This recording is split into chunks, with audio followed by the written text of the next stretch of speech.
Hello everyone. तो आज हम पढ़ने वाले हैं क्लास 6 का चैप्टर नंबर 7 और उसमें एक टॉपिक है बच्चे बुद्धिज्म वेरी इंपॉर्टेंट टॉपिक है बच्चे यूपीएससी हिसाब से भी और अगर हम क्लास के हिसाब से भी देखें तो बुद्धिज्म को हम डिटेल में पढ़ेंगे नितिन सिंघानिया की किताब से, लेकिन अभी हम सिर्फ पढ़ेंगे सोशल साइंस क्लास 6 एनसीईआरटी के हिसाब से। अगर हम बात करें बुद्धिज्म में एक तरीके का क्या है बच्चों, ये रिलीजन है। जैसे हमारी कंट्री में बहुत सारे रिलीजन हैं, क्रिश्चियन हो गए, सिख हो गए, हिंदू हो गया, बहुत सारे रिलीजन होते हैं। तो ऐसे ही एक रिलीजन है बुद्धिज्म। तो ये जो बुद्धिज्म जो है रिलीजन, इसकी शुरुआत हुई थी बच्चे जब वेदास को इन्होंने एक्सेप्ट नहीं किया था।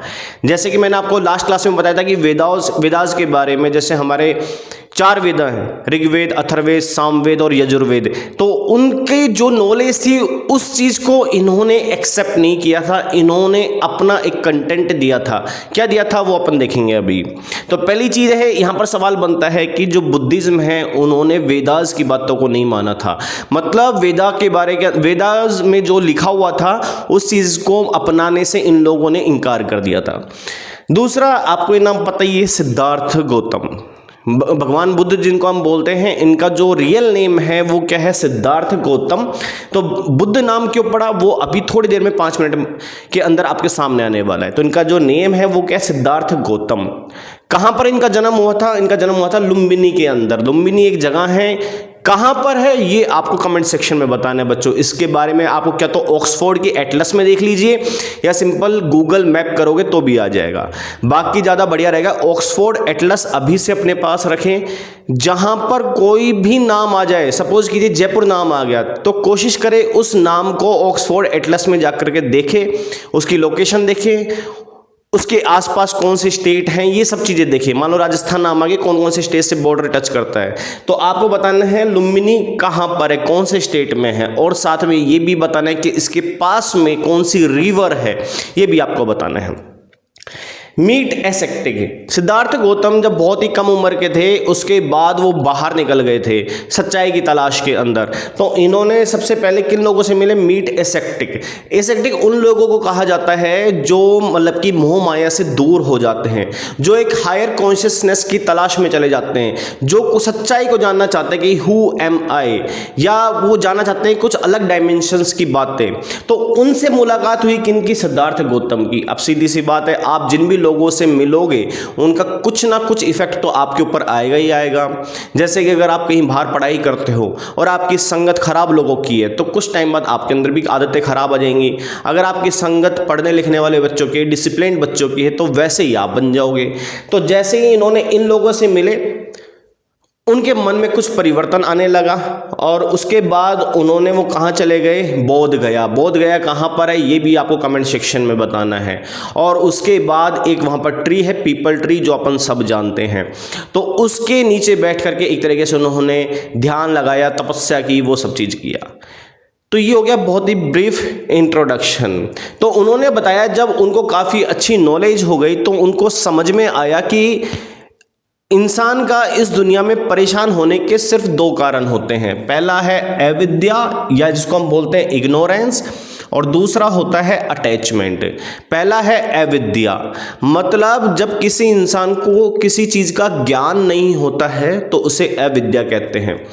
जैसे कि मान लीजिए आप कोई भी चीज़ को लेकर के परेशान हो, कि सपोज कीजिए मान लें आपकी फैमिली प्रॉब्लम्स चल रही है, तो सिंपल सी बात है उस फैमिली प्रॉब्लम से अगर आपको बाहर निकलना है तो आपको उसके लिए नॉलेज होनी चाहिए। मतलब अगर नॉलेज नहीं तो आप उसमें फंसे रहोगे। दूसरा एग्जांपल, मान लीजिए आपके कोई भी दिक्कत हो गई शरीर के अंदर, आप डॉक्टर के पास क्यों जाते हो, क्योंकि उसके पास उस चीज़ की नॉलेज है, रेमेडी है। तो मतलब अगर आपके पास विद्या नहीं है, कोई ज्ञान नहीं है, तो आप सफ़र करोगे ही करोगे, आपको नहीं पता आप उस सिचुएशन से कैसे बाहर आओगे। एक एग्जांपल और देता हूँ बहुत बेसिक सा। अभी कल परसों के केस में नोएडा में एक इंजीनियर की मौत हो गई थी। वो पानी के अंदर जा कर के गिर गया था और गाड़ी के ऊपर वो खड़ा था। तो देखो काफ़ी अनफॉर्चुनेट कंडीशन है, लेकिन अगर मान लो उसके पास विद्या होती तैरने की, मान लीजिए, तो क्या वो बच सकता था? नहीं बच सकता, बिल्कुल बच सकता था। कहने का मतलब ये है, अगर आपके पास मतलब विद्या नहीं है, नॉलेज नहीं है, देन आप मरोगे। दूसरा है अटैचमेंट, ये इससे भी ज़्यादा खतरनाक है। मुझे एक बात बताइए, जैसे कि आप सपोज कीजिए किसी इंसान के साथ रिलेशन में हो अभी, अब वो इंसान 2 साल 5 साल बाद दूर हो गया तो आपको दिक्कत होगी नहीं होगी? सीधी सी बात है, होगी। लेकिन जब तक उससे रिलेशन में आप नहीं आए थे और उससे पहले वो इंसान कहाँ है, क्या करता है, वो जी रहा है, मर रहा है, आपको कुछ फर्क नहीं पड़ता। क्यों नहीं पड़ता? क्योंकि आपका उसके साथ क्या नहीं है, अटैचमेंट नहीं है।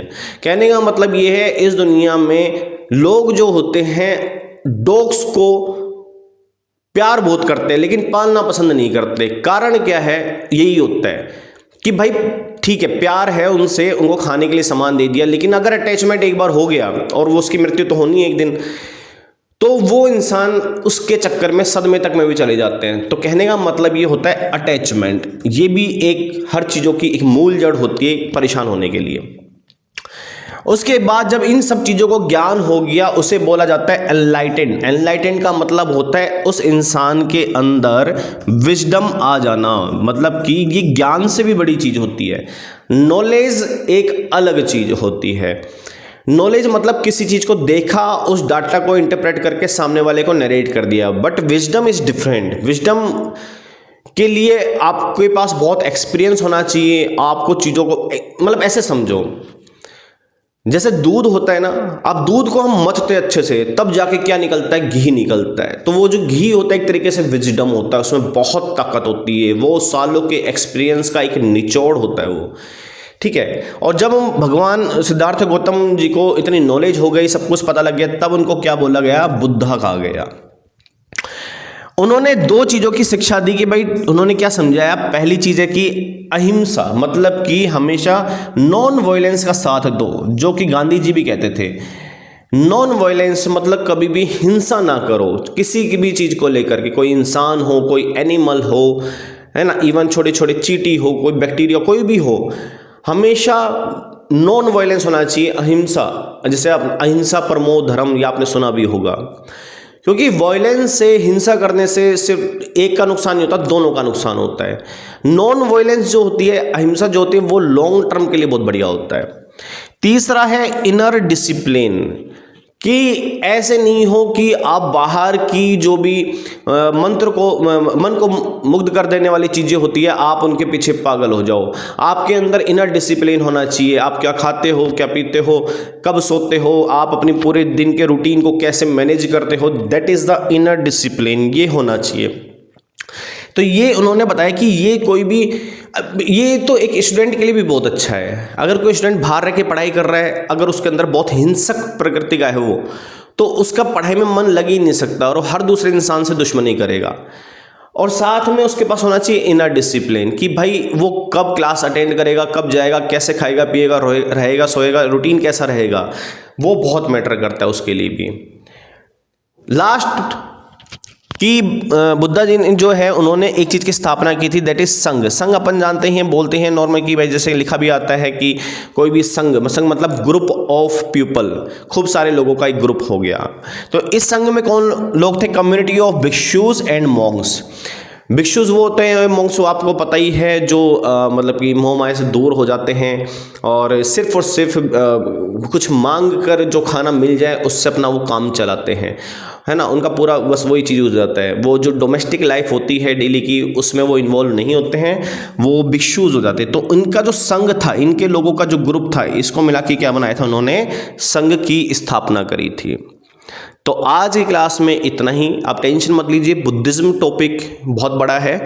जब हम इस क्लास 6 की बिल्कुल बेसिक्स को कंप्लीट कर लेंगे, तब हम नितिन सिंघानिया वाली किताब को कवर करेंगे, डोंट वरी। तो आज की क्लास में सिर्फ इतना ही। आपको ये वीडियो कैसी लगी हो प्लीज़ कमेंट सेक्शन में जरूर बताइएगा। अगर आपको वीडियो ठीक लगी हो, अच्छी लगी हो, बेस्ट लगी हो, तो प्लीज़ चैनल को सब्सक्राइब कीजिए। आज की क्लास में सिर्फ इतना ही। थैंक यू सो मच बच्चों।